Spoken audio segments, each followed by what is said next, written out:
Време е да разберем приятелите ми какво мислят наистина за мен. Тя ще се обадя на Дени, на Хрис, на майка ми също. Идеята е да им кажа, омага познай какво и каквото кажат първо, аз трябва да се съглася. Let's go, ще се обадя първо на Дени. Ало? Познай какво? Смисъл? Познай какво? Бременна си. Вау, много бързо позна. Какво? Сега, ако и Хрис каже, че съм бремена, аз ще се само... Ало? Познай какво? Ало? Да? Познай какво? Взеха ти книжката ли пак? Да. Как така? Познай... Честно ли? Не, познай защо?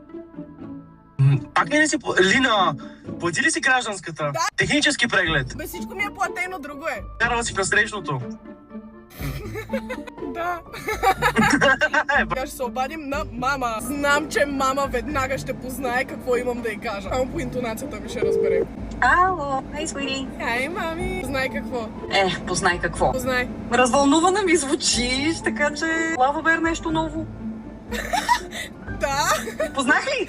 Да. Бях абсолютно убедена, че ти ще познаеш единствена. Лава Бер имат нов вкус. Какъв е?